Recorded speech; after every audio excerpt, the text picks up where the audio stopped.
espirituais. Nós trouxemos para as nossas reflexões de hoje a questão, intitulamos Os Frutos do Espiritismo. E, na verdade, este é o subtítulo de uma parte de um capítulo do livro No Invisível, de Leon Denis, o qual nos convida neste capítulo de seu livro, mais um dos belíssimos capítulos deste escritor, deste filósofo, deste poeta extraordinário que é Leon Denis. Ele nos convida para uma reflexão que toca basicamente a importância e ao impacto do conhecimento espírita nas nossas vidas. Então nós temos neste capítulo de Leon Denis uma oportunidade muito interessante de refletir sobre o impacto que tem o conhecimento espírita nas nossas vidas. É óbvio, de certa maneira, para nós todos, que uma pessoa vive em grande medida de acordo com a sua percepção da vida, né? Uma pessoa vive normalmente, o limite da nossa ação, o limite da nossa possibilidade de agir no mundo depende, obviamente, da nossa capacidade de ver, de entender, de perceber as coisas. Então, é muito simples, né? Vendo a realidade, olhando para a realidade, nós percebemos que cada pessoa alcança uma certa dimensão, né, da sua ação, que depende diretamente do seu nível de compreensão da vida. Então é muito interessante que uma criança de 10 anos, diante de um problema, não terá, obviamente, a mesma capacidade de ação de alguém que já uma pessoa com mais conhecimento, com mais elementos de vivência, de experiência.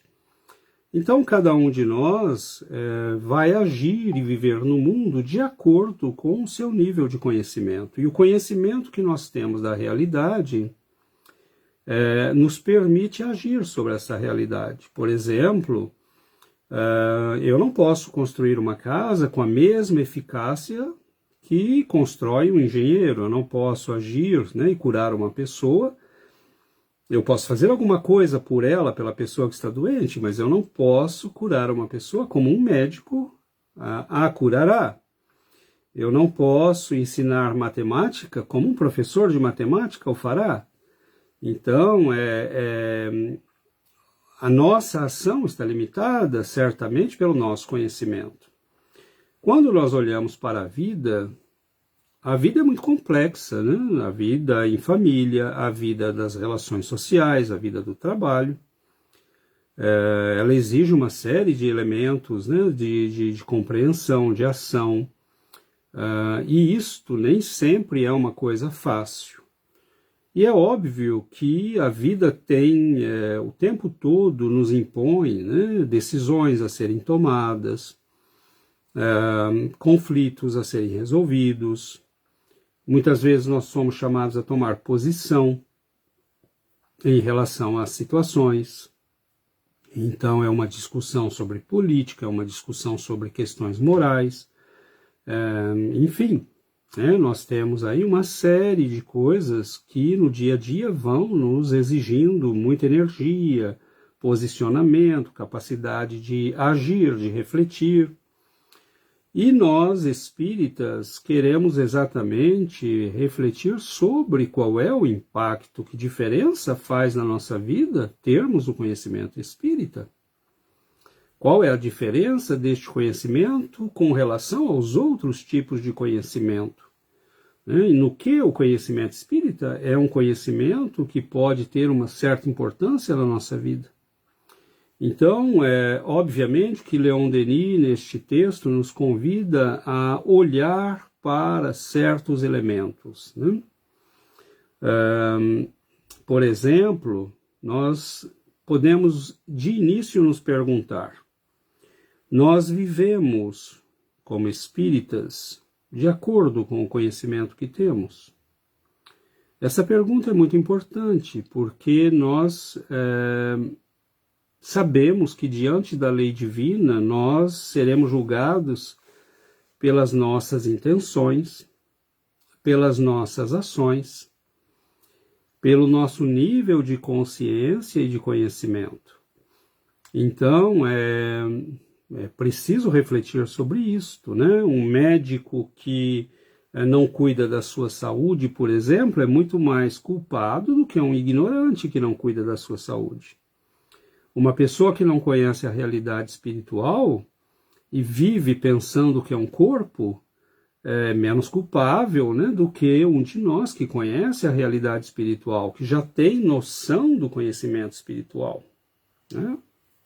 Então, nós vivemos uma realidade, essa realidade é muito exigente, e o conhecimento que nós temos, ele permite um certo nível de ação. Então, vamos olhar para o conhecimento espírita. Primeira coisa, né? Eu vivo como um corpo ou eu vivo como uma alma? Porque se nós conhecemos a imortalidade da alma, obviamente eu não posso viver como um corpo. Então, que consequência tem esse conhecimento já de modo direto na nossa vida? Que consequência ele tem de modo já imediato na nossa vida? Nós vamos perceber que esse conhecimento, né, ele muda a ordem de prioridade da minha vida.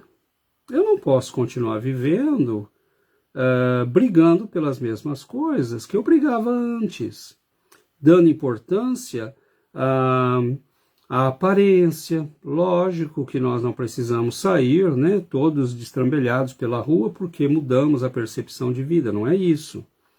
Né? Nós temos meios de nos cuidarmos, de termos uma boa higiene, se pudermos ter uma boa aparência, cuidada, né? Não tem problema nenhum, não é isso que estamos dizendo, temos bom senso. Mas nós já não damos a isso a importância que dávamos. O que é que vão pensar de mim? O que é que vão achar? Então, isso já não é mais para nós um critério, nós não temos mais esta preocupação, ou não deveríamos ter, né? Então, a ordem de prioridade da vida muda.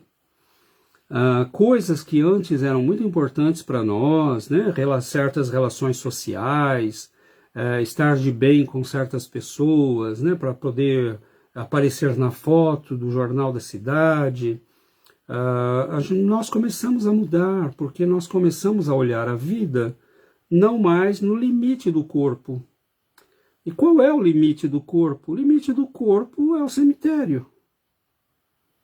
Esse é o limite do corpo. Ele vai nos permitir aquilo que for possível enquanto nós tivermos saúde, enquanto nós tivermos os órgãos funcionando de maneira conveniente, mas num certo momento acabou. Então, se eu vivi com este horizonte, o que é a minha vida? A que se reduziu a minha vida? Agora, se eu olho para além do túmulo e vejo a mim mesmo como uma alma eterna que prossegue, e aí entra o segundo elemento, eu olho para mim mesmo como uma alma eterna que está em uma de suas vidas, que já viveu muitas, que tem um passado, tem uma história e que vai continuar vivendo.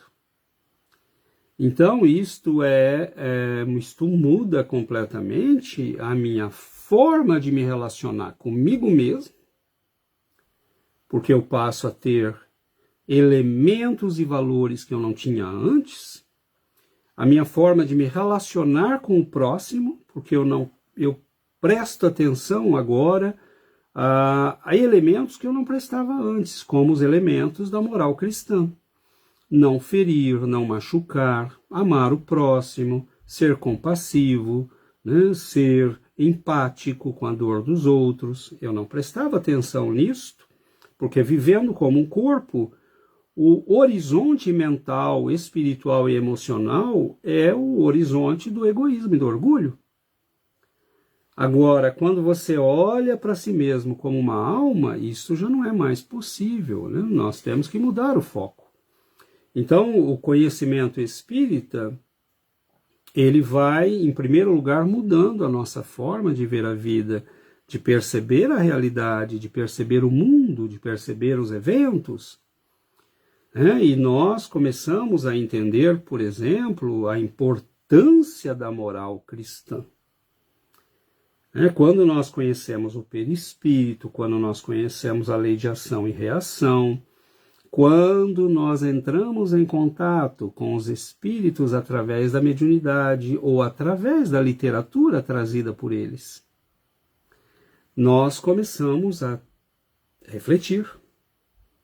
Porque nós vemos aquelas pessoas que viveram aqui, que estiveram conosco, que tinham um corpo físico como nós, que nos deixaram. E nós as vemos retornar para dizer: eu deveria ter feito mais, eu deveria ter feito melhor. A raiva, o ódio que eu cultivei me fazem muito mal aqui. Eu não pude me elevar, eu não pude ser feliz, eu não pude encontrar as pessoas que eu amo. Ou eu pude, mas estou numa condição de muito sofrimento e de muita necessidade, enquanto pessoas que eu achava que eram bobinhas, tontas, porque não brigavam por tudo, porque não agrediam ninguém, porque às vezes aceitavam uma humilhação, eu as vejo muito melhor do que eu. Então nós começamos a olhar a vida e nós espíritas, a possibilidade de olhar a vida do outro lado do túmulo.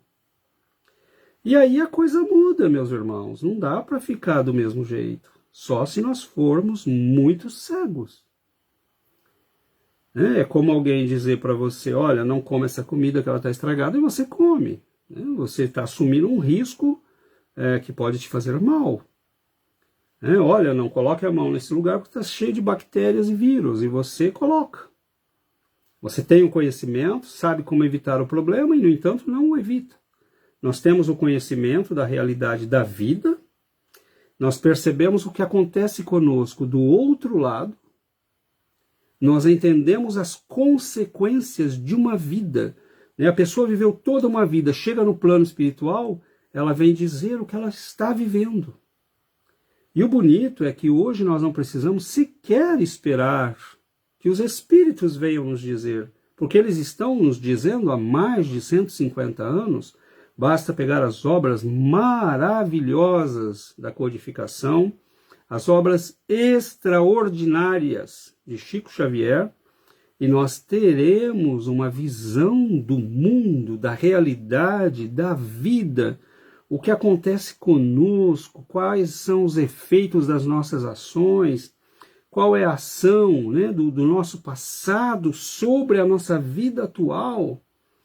Então nós começamos a ter uma visão da vida que nos permite entender por que as doenças, por que os familiares problemas, por que as dificuldades psicológicas, psíquicas que muitas pessoas vivem, por que os conflitos morais, emocionais. Então nós, com a reencarnação, a imortalidade, a comunicação dos espíritos, nós temos um olhar sobre a vida que é privilegiado. Nós estamos vendo os dois lados da cortina. Nós estamos vendo os dois lados da realidade. Nós estamos entendendo a nossa vida, as nossas dores, os nossos sofrimentos. E isto vai nos dando a possibilidade, com este entendimento, de aproveitar a vida. Por exemplo, onde uma pessoa vê dor e sofrimento, nós espíritas vemos oportunidade e crescimento. Porque nós entendemos o papel da dor na realidade do indivíduo. Qual é a função da dor? não é castigo divino, não é maldade de Deus, não é agressão da vida contra nós. A dor é muitas vezes o elemento fundamental, aquele professor que nós não podemos evitar, porque ele faz parte do nosso processo de crescimento. Nós entendemos o papel da obediência, do amor, da humildade. Entendemos que se agirmos com humildade, com obediência, com boa vontade, muitas vezes nós não precisamos do professor dor. Então, é muito interessante que nós começamos com esta compreensão a mudar a nossa percepção, e mudando a nossa percepção, nós mudamos a nossa ação.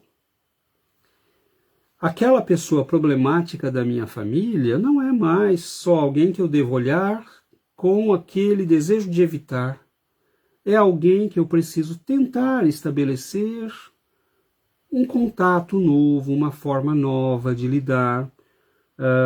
Nós trazemos do nosso passado não só os nossos problemas psicológicos, emocionais, espirituais, mas nós trazemos igualmente as coisas mal resolvidas, né, das nossas vidas com outras pessoas, e que muitas vezes vão se encontrar justamente na nossa família.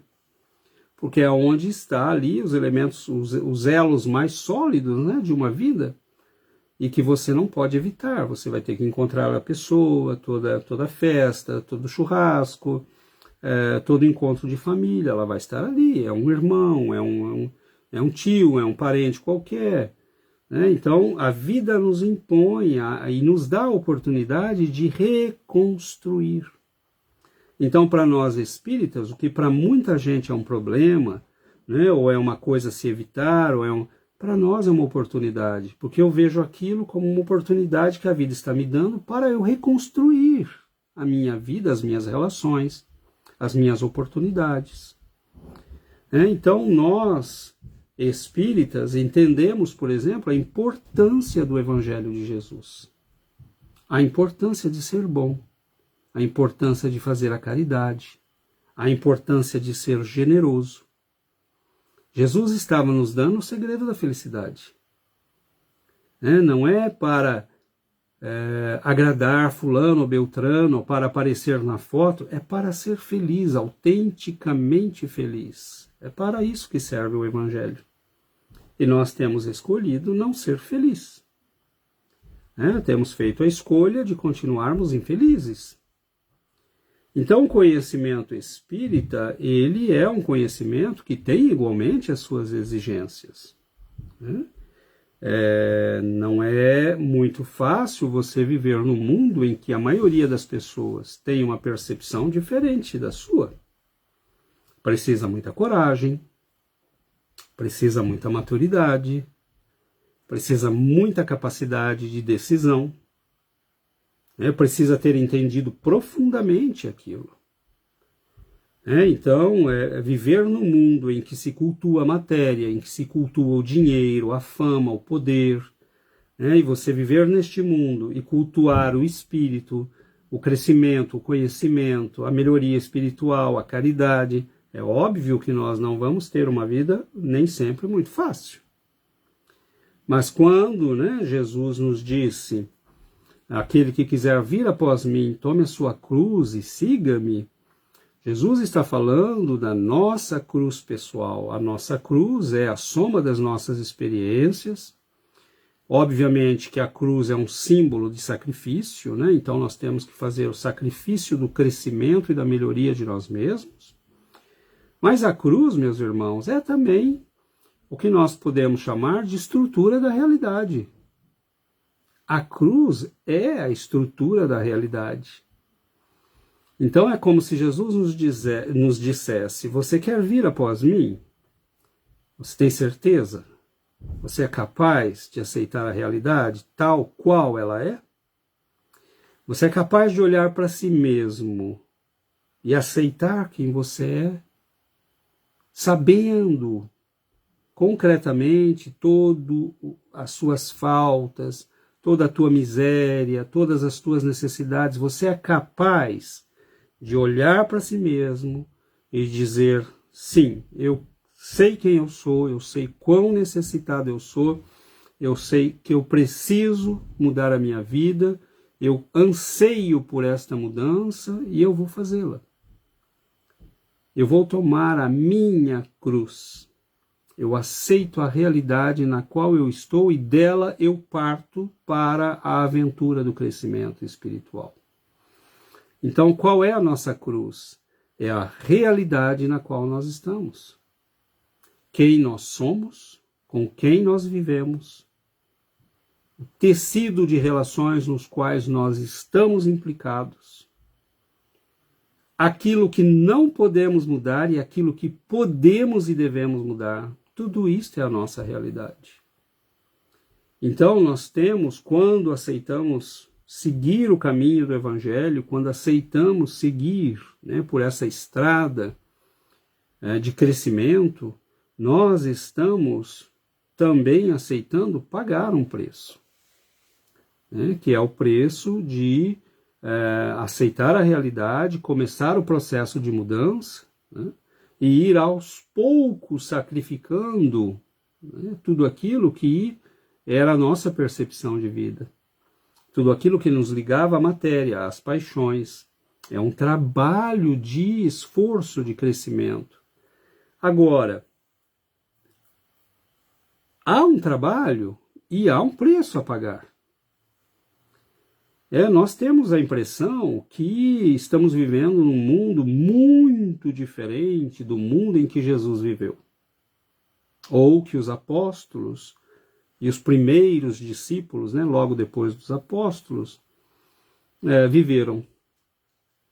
A verdade, meus irmãos, é que o nosso mundo está cada dia mais igual ao mundo pré-cristão. O cristianismo, durante 300 anos, os cristãos pagaram o preço de seguir Jesus. E pagaram um preço alto. Do dia para a noite, os soldados podiam bater na sua porta porque alguém te denunciou, você era levado embora. E se não renunciasse à sua fé, você era oferecido às feras no circo, ou crucificado, ou queimado vivo. Então, nós estamos falando de 300 anos de perseguições. Obviamente, esses 300 anos não foram 300 anos de perseguição. Houve momentos de períodos de paz, houve períodos de calmaria, havia momentos em que estavam acontecendo perseguições em Roma e não no resto do império, houve momentos em que estavam acontecendo perseguições nas províncias, mas não na Itália, em Roma. Então, é variado, não foram perseguições aí, das 10 grandes perseguições que nós tivemos, elas aconteceram em períodos, mas foram 300 anos você vivendo com a espada sobre a cabeça, porque você adotava um ponto de vista da vida que não era mais um ponto de vista que te escravizava a um culto de deuses de pedra, de deuses vazios, ou a adoração de um imperador. Então, aqueles 300 anos, 325 anos de assassinatos em massa, porque os cristãos pagavam com a vida o fato de serem cristãos. E o cristianismo só crescia. Estranho, não? Crescia em todas as classes da sociedade. Porque as pessoas percebiam, Alguns tinham maturidade de perceber que aquilo mudava radicalmente a nossa vida. Aquilo dava uma dimensão, esse conhecimento que o Cristo nos trouxe, que o Espiritismo agora restaura, nos dá uma dimensão de percepção da vida que transforma radicalmente a nossa vida. Então, nós estamos falando do conhecimento, nós estamos falando do que pagamos por ele, mas vamos falar também dos frutos. Então, nós temos, se olharmos para a história, quando em 325 nos diz Chico Xavier, no livro Chico Xavier, a biografia escrita por Carlos Bacelli, ele nos diz lá que Constantino, quando, né, transformou o cristianismo, ele percebeu, né, que aquele morticínio tinha que acabar. Não era possível mais continuar daquele jeito. Ele percebeu que aquilo tinha que acabar. E ele resolveu, né, ele se converte, ele transforma o cristianismo numa religião autorizada e depois numa religião de Estado, né, a religião oficial do Estado romano. E ele vai fazer concessões, porque senão a luta seria muito grande ainda, né? O embate entre o paganismo e o cristianismo demoraria ainda alguns séculos. Então ele, até com boa intenção, faz o quê? Ele faz concessões ao paganismo. Então, até há um livro muito interessante, na qual o autor explica, né, a origem pagã dos cultos católicos. Né? Quem estuda um pouco a história, né, do paganismo ou lê um livro como esse, verá que muitos dos rituais, as roupas, né, aqueles chapéus que eles usam, uma série, né, dos rituais, todas as vestimentas, as tradições, muita coisa entrou na igreja vindo do paganismo. Então foi a concessão que se fez para se viver em paz. E diz Chico Xavier que o objetivo de Constantino e de seus conselheiros era que com o tempo nós fôssemos, né, se livrando destas influências pagãs. Lê do engano, né? Lê do engano. Porque, na verdade, essas influências foram sendo cada vez mais marcantes, elas haviam existido e coordenado a realidade da humanidade durante milênios, e elas não iriam desaparecer do dia para a noite. Então, aqueles homens que começaram, né, famílias, homens de negócio, de Estado, que começaram a se converter, queriam apenas, né, estar na mesma religião que o imperador. E continuaram vivendo como sempre viveram, não entendiam nada do que Jesus dizia, não tinham o menor interesse, mas passaram a ser bispos, padres, né, diretores de comunidades, sem ter o menor interesse naquilo. Passaram a tratar o cristianismo como mais uma religião pagã, com um Deus que foi crucificado em algum lugar na Judéia, que não tinha o menor interesse para eles. E aquilo foi se transformando numa grande religião pagã. E nós achamos, óbvio que essa concessão de Constantino acabou ajudando, né, alguns pagãos a receberem a mensagem, a perceberem a beleza de Jesus, a se converterem de verdade, a mudarem de vida.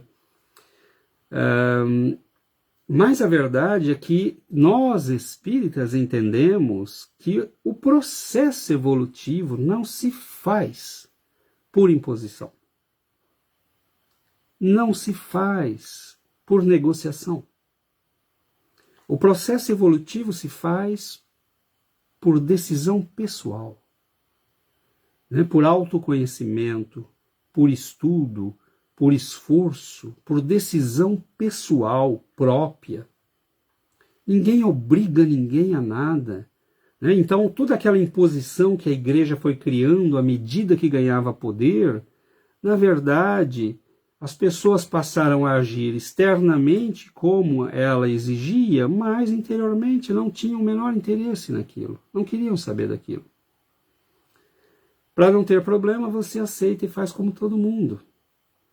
Então, mesmo o processo, né, dentro da igreja foi ficando muito diferente, porque, por exemplo, uma pessoa que quisesse, que se convertesse e que quisesse ser batizado, aceito na comunidade cristã, logo nos primeiros tempos, aquilo exigia dias de jejum, o estudo dos princípios, a leitura, né, que você tivesse uma formação com alguém que pudesse te instruir espiritualmente.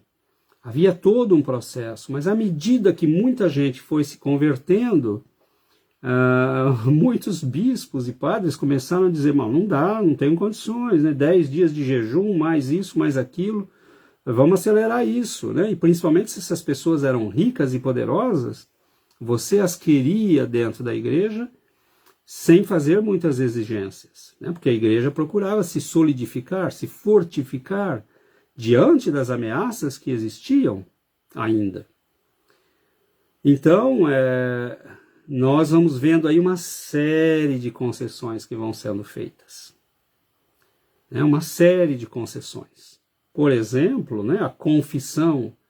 Você, quando estava nas catacumbas de Roma, perseguido, né, com a ameaça da tua vida o tempo todo, muitos se confessavam em público, dizia: eu sou fulano de tal, eu matei, eu roubei, eu traí, né, e quero viver uma vida nova, né, em Cristo Jesus. E aquela pessoa fazia isso para dizer: a minha resolução é tão grande que eu estou dizendo de público quem eu sou, o que eu fiz e a vida nova que eu quero. Para que todos saibam e possam avaliar se eu estou vivendo essa vida nova. Óbvio que aquilo não era exigido de ninguém. Era uma atitude espontânea. Mas aí quando você vê pessoas poderosas se convertendo, cheias de segredo de Estado, cheias de assassinato nas costas, essas pessoas não queriam fazer esse tipo de coisa, né? Então a igreja foi criando meios. Facilitou a conversão, facilitou o batismo, facilitou a confissão e foi se criando uma grande religião pagã, né? Que nós trocamos os deuses, mas continuamos agindo da mesma maneira. Mudamos muito, meus irmãos? Na verdade, não. Quando Allan Kardec lança a doutrina espírita no mundo, né, com as obras básicas, ele encontra um mundo extremamente materialista, um mundo de mais em mais hedonista, né, ligado ao prazer, um mundo de mais em mais ateísta, não querendo saber de Deus, e nestes últimos séculos, principalmente nesses últimos 160 e tantos anos da codificação, nós vimos uma degradação generalizada da influência religiosa no mundo. Muito natural, porque a religião que aí está é simplesmente uma cópia, né? Travestida de cristianismo, mas uma cópia das velhas religiões pagãs, que teve muito poder, que abusou desse poder, que fez mal a muita gente e, num certo momento, a população, o mundo, as pessoas reagem, né? E não aceitam mais isso. Tanto que a situação da igreja hoje é uma situação cada vez mais difícil. E mesmo assim eles não mudam, né? Nós não vemos mudança significativa alguma, né? Porque eles já enfrentaram tantas crises nesses 2000 anos, e sobreviveram sempre porque a humanidade procura Jesus, né? Nós procuramos Jesus. E eles dizem: Jesus está aqui. Mas quando Jesus esteve na Igreja Católica, foi quando Santa Teresa d'Ávila esteve conosco, quando Francisco de Assis caminhou sobre a terra, e nenhum deles foi viver em Roma no luxo, né, dos cardeais e dos bispos. Foram viver com os pobres, com os sofredores, com os leprosos. Então a Igreja do Cristo que nós procuramos não está ali, infelizmente. É uma pena, né? Mas não está. São homens de Estado, negociando com políticos, com governos. Né? E onde estão os pobres? Onde estão os sofredores? Né? Não, que não haja, né, um catolicismo, almas maravilhosas, trabalhando, ajudando. Né? Mas se a cabeça, né, não se conduz como deveria, fica difícil para o resto do corpo seguir. Isto dito, se nós olharmos, né, nesse momento que as populações começaram a recusar a influência da igreja, nós compreendemos perfeitamente que isso teria que acontecer. No entanto, nós estamos vivendo uma situação complexa, porque nós afastamos uma igreja que criava muitos problemas, não colocamos nada no lugar, o espiritismo, infelizmente, não consegue ter, né, a amplitude que seria necessária para que a população mundial tivesse acesso a um conhecimento mais elaborado. capaz de guiar a humanidade, né, para a luz, para o entendimento, para a renovação espiritual. E, infelizmente, nós não temos, né, mesmo com todos os recursos que temos hoje da tecnologia e tudo mais, em países como a França, o Canadá, a Bélgica, a Suíça, a Suécia, Noruega, né, China, Rússia, nós não temos, né, o Espiritismo é praticamente um grande desconhecido. E é um conhecimento que está destinado a trazer consolo, renovação, melhoria para a humanidade, nos guiar. O que fazer neste mundo? Por que estamos aqui? Então nós estamos vendo hoje, né, que Jesus e seus discípulos foram muito perseguidos. Né? Constantino tentou um compromisso que acabou muito mal, porque a igreja simplesmente virou uma seção, né, do paganismo. E o Espiritismo ainda não conseguiu se comunicar com a maioria da população da Terra, mesmo com a obra extraordinária de um Chico Xavier, né, que é assim mesmo conhecido em muitos lugares, admirado em muitos lugares, mas que não tem ainda o impacto que poderia ter. Por exemplo, se Chico Xavier tivesse nascido nos Estados Unidos, provavelmente Hollywood já teria feito uma dezena de filmes de grande repercussão mundial, mas isso infelizmente ainda não aconteceu. Não, a obra, quando os ingleses, os americanos vieram ao Rio de Janeiro pedir à FEB que autorizasse a tradução das obras de André Luiz para o inglês e dessem os direitos de publicação em inglês para eles, a FEB se recusou, a Federação Espírita Brasileira, decepcionando profundamente Chico Xavier, né, que disse quanta gente não vai ser consolada, quanta gente não terá acesso ao conhecimento, quanta gente que poderia se salvar, né, simplesmente por interesses comerciais e financeiros, né, sendo que ele próprio havia dado todos os seus direitos para que a obra espiritual fosse transmitida à humanidade. O que nós estamos assistindo, como nós temos um recuo da igreja e das igrejas em geral, só está sobrevivendo com uma certa facilidade aquelas que não cobram nada de ninguém. Vamos meditar, vamos tomar poções mágicas, vamos viver uma vida light, vamos para a natureza. Essas religiões estão sobrevivendo e vão sobreviver, porque elas não exigem mudanças profundas nas pessoas. Você pode continuar sendo quem você é. Então, as igrejas estão sendo afastadas do cenário. O Espiritismo ainda não conseguiu entrada. Então, o que nós estamos vendo é o caos. E esse caos se manifesta de maneiras muito interessantes. Muita gente não quer sequer ouvir falar de religião. Esses dias, numa atividade de formação na escola que eu trabalho, no final, por uma série de circunstâncias, por um comentário que eu havia feito, uma pessoa me perguntou, uma colega de trabalho me perguntou, você é religioso? E eu disse, sim, muito. Ah, muito bem. E morreu o assunto ali. Então a pessoa assim, ok, você já está no meu catálogo aqui, pessoa a evitar, né? Pessoa a tomar cuidado. Porque essas pessoas foram educadas numa mentalidade de que, bom, tudo que é religioso é mal. Né? E é uma mentalidade muito frágil, né? De pessoa que não pensa, porque nós sabemos que tem médicos que fizeram mal para as pessoas. Mas por causa disso você põe em questão toda a medicina? Não. Né? Você troca de médico. Aquela religião te fez mal? Troca de religião. Então, você não coloca em questão Deus e a espiritualidade porque tem uma religião que agiu mal.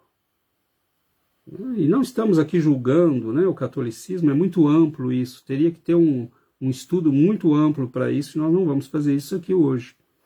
Porque tem muita coisa que ele fez bem também, né, útil, importante, fundamental mesmo para a humanidade.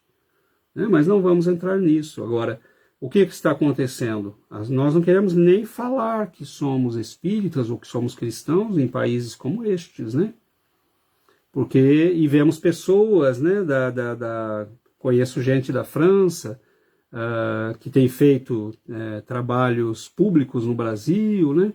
Então, o espiritismo não pode ser assim tão religioso, né? Vamos falar mais de filosofia, de ciência. Não! É o aspecto moral que é essencial, porque nós estamos sendo infelizes há milênios, porque não nos corrigimos moralmente. Do que me adianta falar de ciência se eu continuo tratando meus irmãos de maneira não caridosa? Se eu continuo sendo alguém apegado às paixões e à miséria moral? Do que me adianta falar de filosofia se eu não liberto a minha alma? Se eu não cresço espiritualmente? Não tem sentido. É você pegar uma chave que te abre a porta de uma vida nova e não usá-la, jogar fora. Eu quero continuar vivendo do jeito que eu vivia. Vamos falar de outra coisa. Lógico que isso é uma decisão pessoal, né? Mas não venha nos dizer que nós devemos abandonar este apelo da espiritualidade superior para que nós nos transformemos em criaturas melhores. É óbvio que não. É este o centro do espiritismo. É aí que ele é diferente. E qual é a diferença do espiritismo com relação a todas as filosofias e religiões? Ele é o único que nos mostra os dois lados da vida.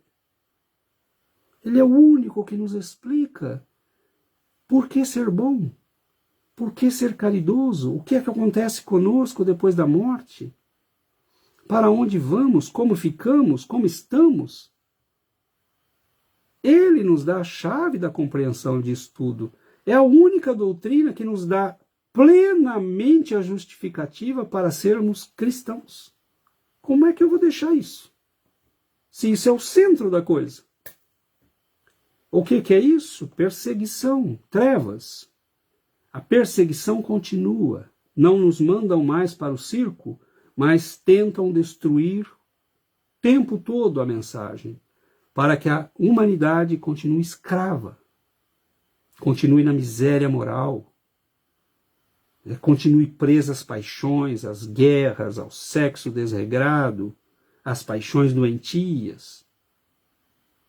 Porque aí nós continuamos sendo escravos das trevas. E as trevas não perdoam a luz. Porque a luz tira poder.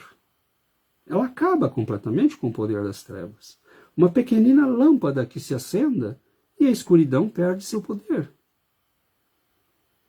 Então eles nos toleram, mas não nos perdoam. Por isso, 300 anos de perseguição contra os cristãos. E nós estamos num mundo diferente, graças a Deus. Não, é mentira, não estamos. Esta semana eu vi nas notícias que na Grécia centenas de pessoas estão voltando aos cultos dos deuses antigos. No Iraque, esta semana, foi feito o Festival da Babilônia. Na Irlanda, na França, na Escócia, estão voltando as tradições celtas, cultos na natureza, na selva, né, nas florestas. Que bonito, né? Que interessante. Caminhamos e ainda não saímos de 2500 a.C. Porque isso tem que voltar antes de Cristo. Bem antes, porque Sócrates e Platão já tinham percebido a besteira disso tudo. Mas nós vemos pessoas, adultos, senhoras, senhores que devem ter diplomas universitários, de mãos erguidas diante de uma árvore, diante de uma fogueira. Não dá, né? 2000 anos de iluminação, de conhecimento, de sacrifícios, para que nós pudéssemos receber a luz, a verdadeira luz, a libertação das nossas almas. E nós estamos vendo isso. Por quê? Porque é o grande vazio que se instaurou. As trevas atacam o tempo todo, de maneira sistemática. A igreja caiu no ridículo. A maioria das igrejas são tratadas hoje com o ridículo.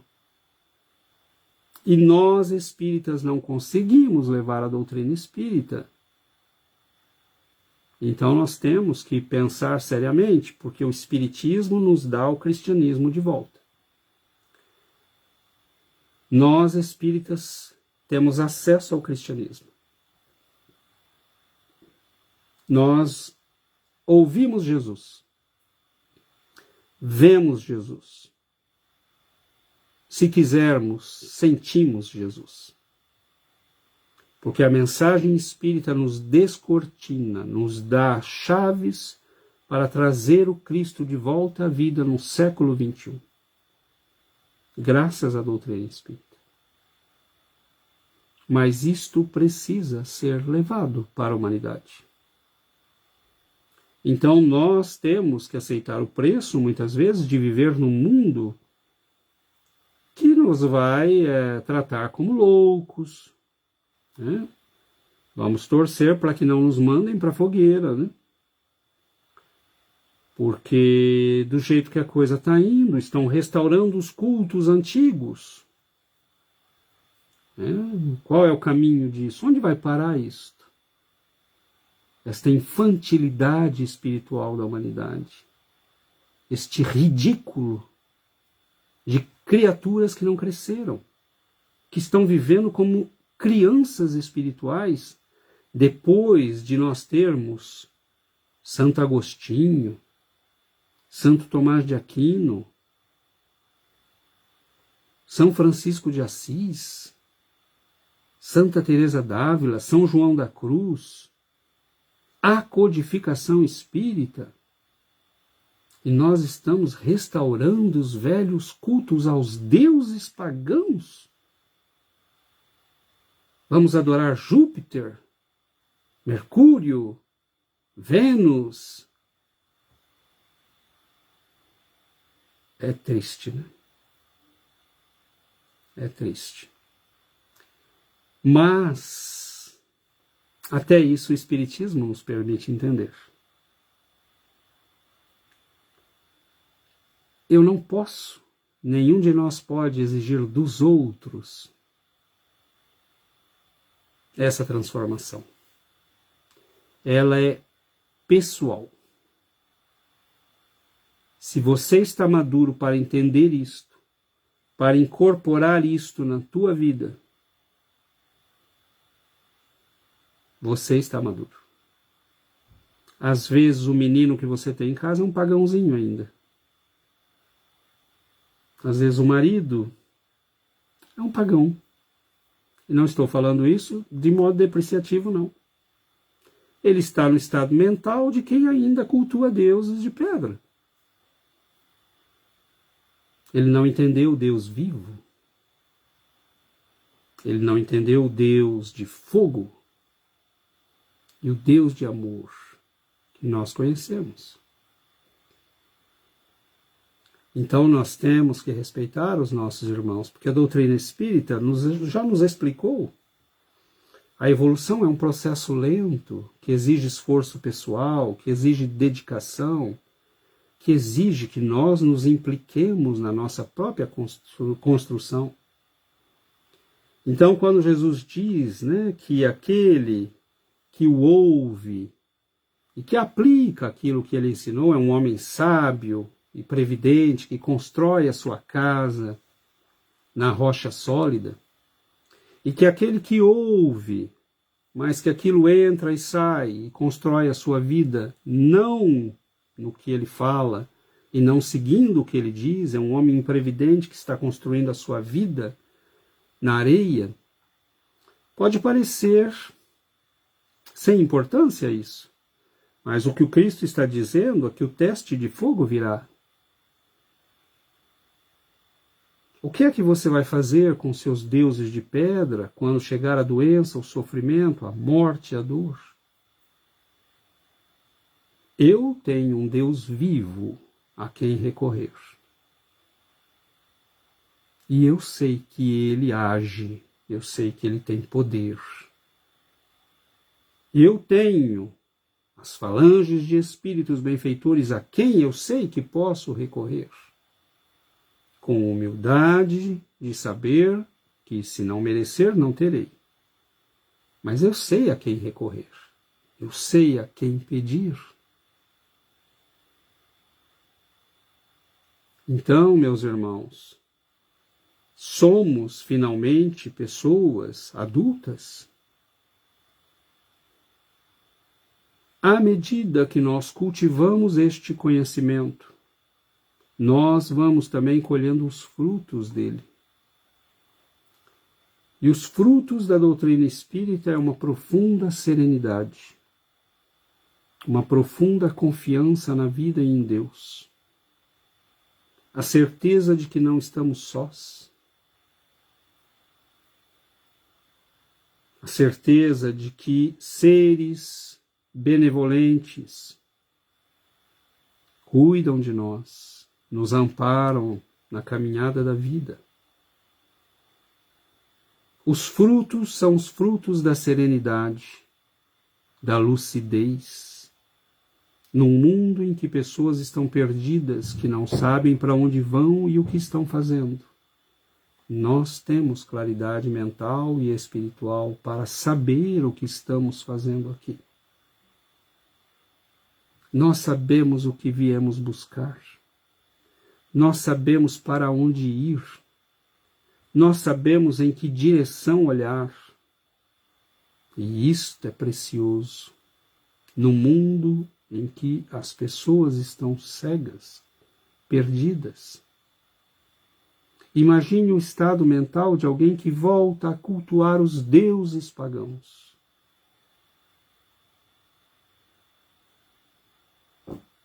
O que é que nós vamos dizer para uma alma dessa? Imaginemos o quão perdidos estão esses nossos irmãos, para sequer considerar a necessidade de olhar, de estudar o conhecimento espiritual que foi desenvolvido nestes 2000 anos. Quem pode, como podemos ignorar a grandeza de um São Francisco de Assis? Quem pode ignorar? Como fazer de conta que isto não existiu? Então nós vemos muita gente perdida, mas nós sabemos onde estamos indo. Nós sabemos o que estamos fazendo aqui. E isto dá uma tranquilidade muito grande para as nossas almas. Nós sabemos enfrentar as lutas, as dores. Dói em nós como dói em todo mundo a perda de um ente querido. Mas não vai nos levar ao suicídio, ao desespero, à revolta. Porque nós entendemos, por mais dolorido que seja. E nós entendemos. Porque nós entendemos a imortalidade da alma. Porque os imortais voltaram para falar conosco, para escrever através dos médiuns, de médiuns extraordinários como Chico Xavier, para nos dizer, façam um esforço, trabalhem, este é o momento, não percam tempo. Cultivem a si mesmos, não fiquem olhando o mundo, o que estão achando, o que estão pensando, não fiquem atrás de modismos, de blá blá blá. Concentrem-se, avancem na direção daquilo que você sabe, que é a tua porta de libertação, deste mundo de sofrimento. Então nós sabemos o que estamos fazendo aqui. Este é um fruto maravilhoso do conhecimento espírita. Nós sabemos o que estamos fazendo aqui, o que a vida espera de nós, por que estamos onde estamos, o que temos que fazer Basta olhar a própria vida, o que temos como desafios, e nós interpretamos isto corretamente. Então o espírita não é mais alguém que foge dos problemas, não é mais alguém que tenta jogar a sujeira para baixo do tapete. Ele é alguém que olha a vida, porque ele aceitou a sua cruz. Ele aceitou a sua estrutura de realidade. E a partir dessa realidade ele está construindo uma outra. Ele não vive mais num mundo de sonhos, de ilusões, de faz de conta. Nós vivemos no tecido do real. Nós sabemos quem somos, conhecemos os nossos erros, falhas, necessidades, mas nós vemos igualmente o potencial, as possibilidades, a grandeza que nos espera, fruto do esforço, do trabalho, do estudo, da dedicação. Então, cada um de nós, meus irmãos, é um agente desta transformação espiritual da humanidade. O que é o carnaval no Brasil? Uma grande festa pagã. Nós nos dizemos o maior país cristão do mundo. Será verdade? Então, nós estamos voltando como se estivéssemos na Roma dos Césares, de Nero, de Tibério. As pessoas estão cultuando deuses de pedra em século XXI. Depois da codificação espírita, depois de todos os livros que a humanidade tem, depois dos filmes que estão por aí mostrando a realidade espiritual, nós não temos só os espíritos que estão vindo nos falar tudo isso, pessoas que sofreram, né, as mortes, ou quase mortes, né, que morreram, as mortes eminentes, né, como se diz, os EQMs, como se diz em inglês, experiência de quase morte. O corpo morreu por alguns minutos, o cérebro parou por vários minutos. Né? Uma das coisas que essas pessoas nos dizem, e aqui deixo, né, as minhas reflexões finais para encerrarmos, uma das coisas que estas pessoas nos dizem, que já estava nos livros espíritas, inclusive, né? Porque se pegarmos os livros de Bozano, por exemplo, está lá muito bem descrito, né? Vários processos de morte, os espíritos falam exatamente a mesma coisa, as pessoas falam exatamente as mesmas coisas, né? Que uma das coisas que nos acontece no momento da morte é que nós vemos a nossa vida toda em alguns segundos. Tudo passa diante dos nossos olhos.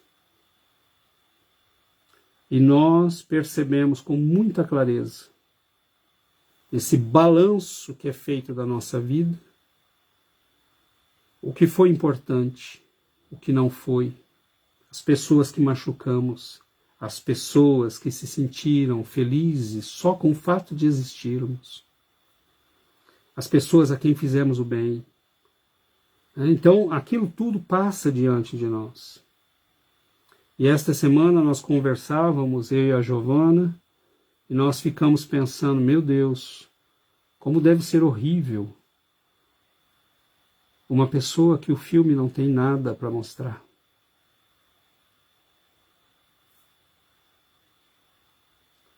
Você viveu mais uma vida. A esperança, né, é que temos muitas. Mas até quando, né? O filme vai passar sem cores, sem alegria. Então, nós temos que nos colocar essa questão, meus irmãos. Façamos um esforço, façamos o melhor a cada dia. Não é pelos outros, não é por ninguém.